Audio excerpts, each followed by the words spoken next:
we're going to work with the myths. We're getting through the list of myths, including last week was, Natalia, just because you weren't here, was you have to be spiritual to practice mindfulness. So that was the myth that we busted. Okay. And I didn't end up recording anything for SCIBC, so that one isn't actually in the YouTube channel. But this week, it's mindfulness means that I shouldn't judge or have opinions. And we're going to bust that myth together. So when you're ready, let's start off by just getting really super comfortable. If you're sitting or wherever you are, just find a way to allow the body to come into some form of balance or homeostasis and comfort, most important. And then there's a kind of another piece to this myth that I'm going to add in, which is the idea that judging or kind of having that opinion is often a stale state of mind. In other words, they're usually based on biases or things that we've heard or our own belief system or things that we've been told to believe or to do, or ways that we feel we have to level up to other people. And so judging can also be kind of diverted into a comparison game where we do that kind of thing. Oh, I'm not good enough, or I am, or I'm better. And it's often an either or kind of thing. So one of the things we want to think about when we think about judgment or opinion is that it is a stale state of mind because it's based on opinion. It's based on often biases, which are usually something in the past that we've been told or we've been led to believe. It leaves us in a mindset where we're very binary. We're very either or, this or that, good or bad, which leads into that place of duality. And duality in the mind is kind of what tends to drive us crazy, in our waking sort of state, because it leaves us in a place where we can't win between one opinion and the other. So that's what we're going to kind of look at today. The premise is that judgments will always arise. And we've looked at the neurodiversity and kind of the neurology, if you will, of the mind. And we know from some of the past sessions that it's the nature of the mind to do that. So the mind is actually designed as a binary tool. It's the computer in the neocortex, the more kind of mid part of the brain, where the gray and the white matter are. And the gray and the white matter are very programmable. And so once we get an idea kind of in the mind, it often is entrenched into a dendrite pathway where the axioms travel only down that pathway. And in session number 3, we looked at kind of how animals, will wear a path out in the forest because it's easier and it's a familiar way for them to go. But if there's an ord or a big old dragon in the middle of that pathway, unbeknownst to them, it might not have been the best pathway after all. But they're not open to this new idea until something happens where they got to go, this is danger. And so they form a new pathway. And similarly for us with our brain, if a pathway is really worn, and our brain always will tend toward, especially the neocortex, the part we're talking about right now, the gray and the white matter, it'll always tend toward a negative bias. So just because of a survival mechanism that developed hundreds of thousands of years ago in humans and in our brain, we're always on the lookout for the danger, for survival items or for things that, may cause us to not be in homeostasis or to not be safe. And unfortunately, that bias now, because we don't have to worry about a saber-toothed tiger around the corner, but we do have to worry about the tax man or someone being more pretty than us or someone having a judgment about us. And so that's where that bias, that negative bias, gets directed. And we can find ourselves kind of flooded, honestly, with all sorts of things going on in the mind that aren't really what's actually happening right now. Like the trees, leaves are moving, and I've got a little bit of stiffness in my side, or my sensory body is telling me to drink water. And so that kind of differentiation between the present moment of things that are really important, that actually do inform us more honestly about the moment, is always at odds with the part of the brain that's binary, that takes up a bit more space, and that quite honestly has habitual pathways that we tend to fall into just by virtue of ease of access, sometimes comfort, sometimes just a way that the brain is functioning. And so the whole point of mindfulness is that we're actually creating a fresh place in the mind to go to, which is in the prefrontal cortex up in the front brain, often called the angel brain or the smart, intelligent, empathic brain. And it has emotional intelligence. It has the capacity to see things as they are, not as what our mind of the judging kind of binary process might be telling us. And so what happens in mindfulness is that we want to work our way toward that part of the brain where we develop a more robust mechanism, if you will, to access that area of the brain, as opposed to the binary, habitual, kind of worn out pathways that might not be actually as informative, honestly, or as real, in the sense of what is true. So that's the myth that we're busting today. And so the concept that we're going to be working with is that, knowing that judgment is this kind of a stale state of mind, but that judgment will arise in the binary brain.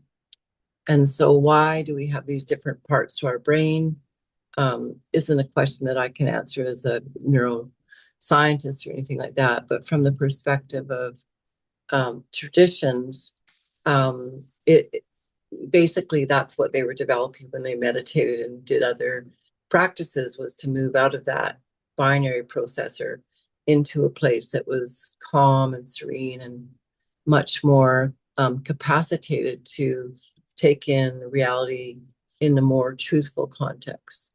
Right. So yeah, so developing that is almost like going to the gym. You have to work it.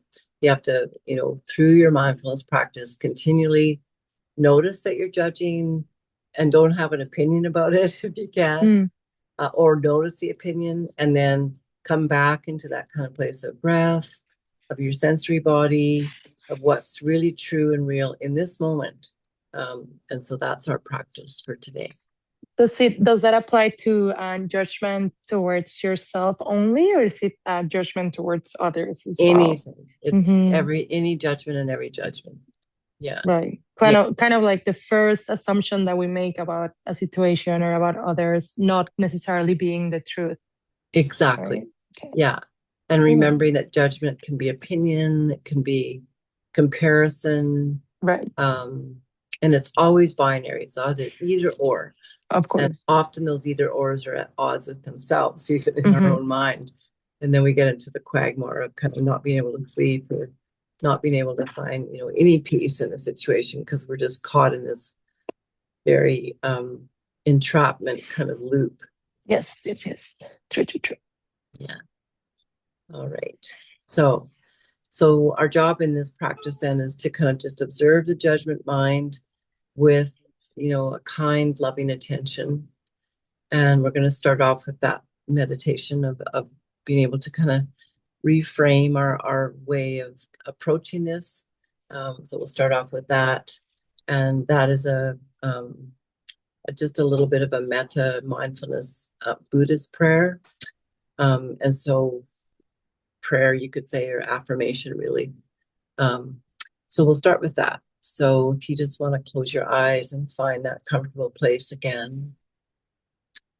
And we'll bring this particular mantra, or this particular viewpoint or way of looking at the world into ourselves and into our practice. And it goes like this. And you can just repeat it to yourself or just let the words filter in. May I be filled with loving kindness. May I be filled with love and kindness. May I be peaceful and at ease. May I be peaceful and at ease. May I be well. May I be well. May I be safe. May I be safe. May I be happy and free. May I be happy and free. Good. And then just go and repeat that inwardly to yourself a couple of times, just to allow the brain to kind of filter into that. So I'll just say it out loud, but you feel it inside. May I be filled with loving kindness. May I be peaceful and at ease. May I be safe. May I be well. May I be happy and free. One more time. May I be filled with loving kindness. May I be peaceful and at ease. May I be safe. May I be well. May I be happy and free. And then allowing yourself to move into your body and noticing with your breath, as you increase the volume of your breath, the shift that might be happening between the inner and the outer world as you take a bit more emphasis on the breath. So breathing in and out a few rounds, like 3 to 5 is a really good number. And seeing if you can lengthen that exhale a bit so that you have a little more stability and groundedness in your physical body.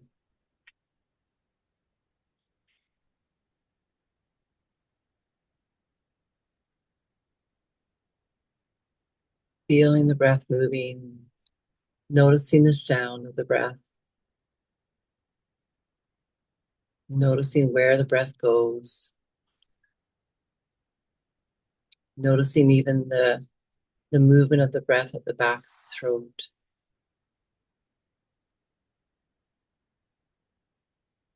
Noticing the body and any tension spots and just kindly and lovingly breathing into those areas with that peaceful and sense of ease approach.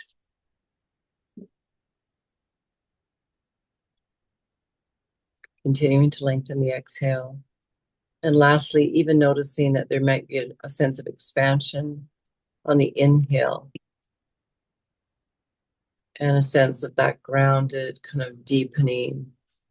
I don't like the word contraction, but you could say contraction, where you kind of lower your awareness deeply into your body.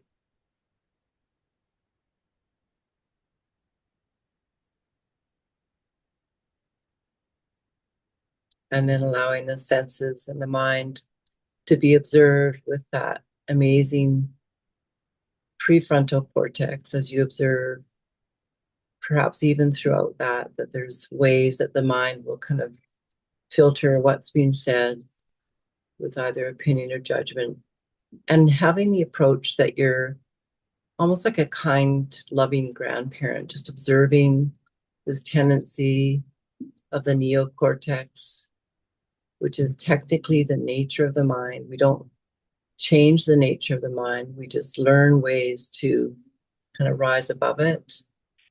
And as you do, notice any binary type of thinking, just bringing yourself into that soft space between your eyebrows, to the relaxed outer corners of your eyes, to that gentle grin that you may be able to kind of feel as you relax the center of the brow and the outer corners of the eyes. It's just this Mona Lisa type of a grin that relaxes the whole body into that peaceful and easeful state. And practice there for a few moments, continuing to observe the movement of the mind, just like you're sitting on a riverbank and you're watching the flow of water go past you.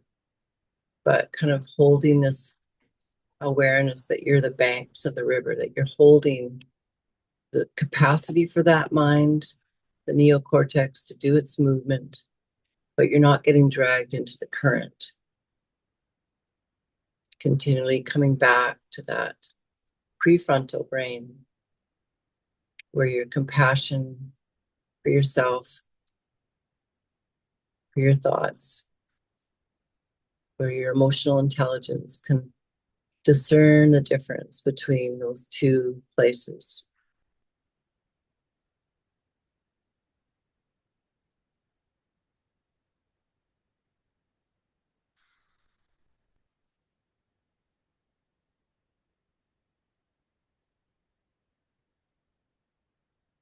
Keep building the muscle. Whenever you get lost in thought, just bring yourself back into that sensory body, to your sensory body, to your breath, to the soft space on the outer corners of your eyes, to the soft inner cheeks and the gentle grin,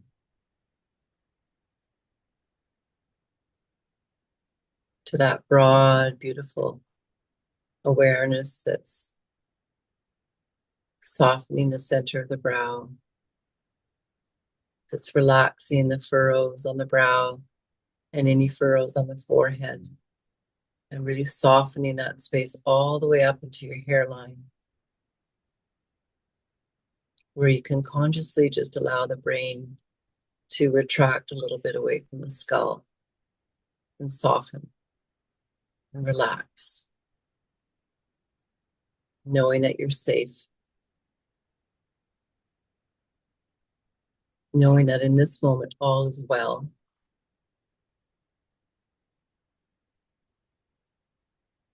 And also holding the banks of the river in the knowingness that actually peacefulness and ease are our true state of being. That a lot of what we have in our mind has been put there.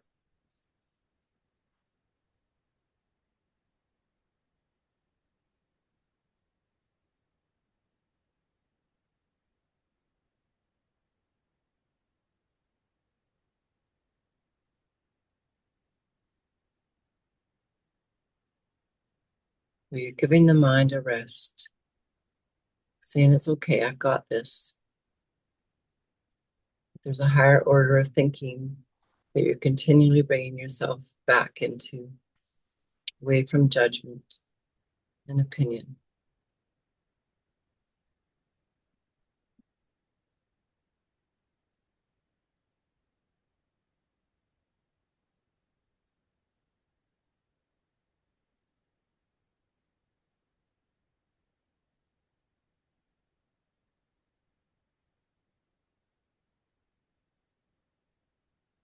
Using your auditory sense, listening with all the different sounds that may around you and surround you, that may be outside of the room you're in, with the space you're in. Feeling with your sensory tactile awareness, the deepening of that continual letting down effect of the body through its exhales. Feeling the soft inner cheeks, broadening of the back of the tongue, and the tongue just gently resting on the roof of the mouth as it broadens the back of the throat, allowing the air to move smoothly. And even vibrationally, you may feel from the inhale down the back of the throat into the lungs.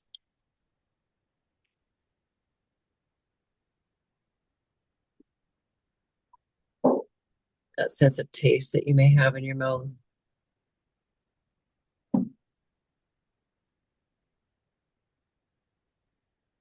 And even the sense of smell. Some of us have a very good sense of smell, and it's actually the one sense that we can't turn on or off. So it's a really good sensory awareness to tap into, to just notice Is there anything there?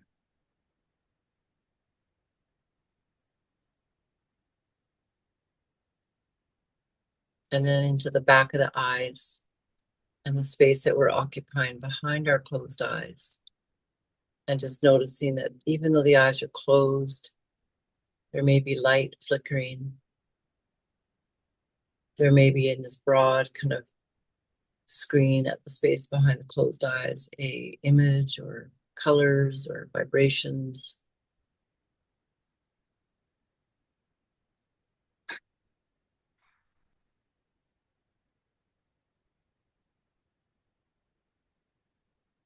And then coming back to that auditory sense, giving the listening ear the opportunity to kind of move like an aperture lens on a camera. So just noticing perhaps to start off with the obvious sounds in the room or the space you're occupying. And then seeing if you can stretch that muscle of awareness, of present moment awareness, out past the immediate sounds, further afield. Can you hear traffic in the distance, or alarms or sirens or voices?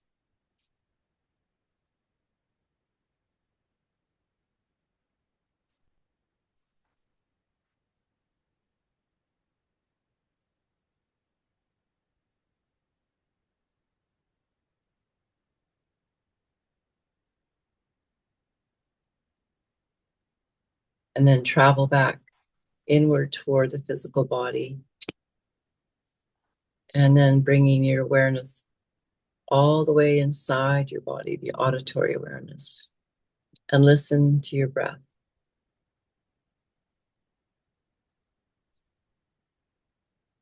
Softening the back of the shoulders, draping them down the back like a beautiful velvet curtain. Softening the belly, feeling the breath moving in and out. Listening to the breath at the same time as feeling it.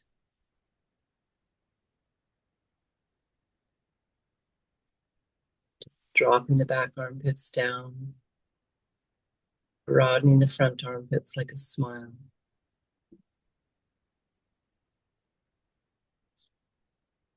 Letting the collarbones relax outward toward the armpits. Softening the back of the neck by just drawing the chin in toward the back of the neck slightly.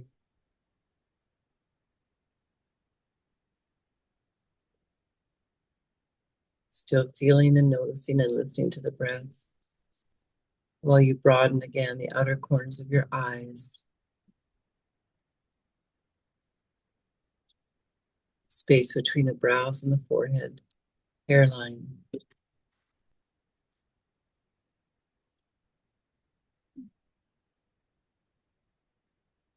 And keeping all of this going with your kind, loving attention.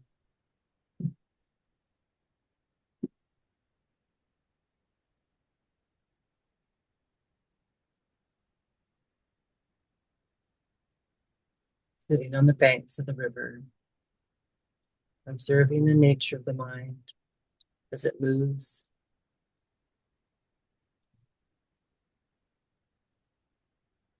And just allowing it to be what it is without becoming involved.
And what is true in this moment is all of these sensory inputs. We're tuning again into the auditory sense as we begin to draw ourselves for the last moments or two of our practice into the sensory body. And the mantra that we began with, may I be filled with loving kindness. May I be well. May I be safe. And may I be peaceful and at ease. And may I be happy and free. Not a creature of the habits of that falsely judgment mind.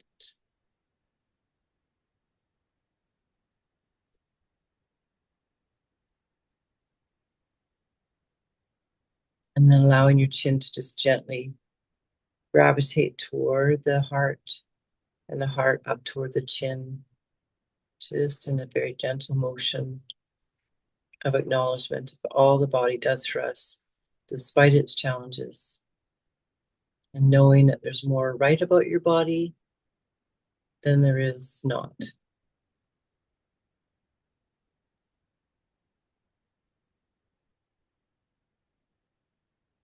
And then with that sense of kind, grandparently awareness,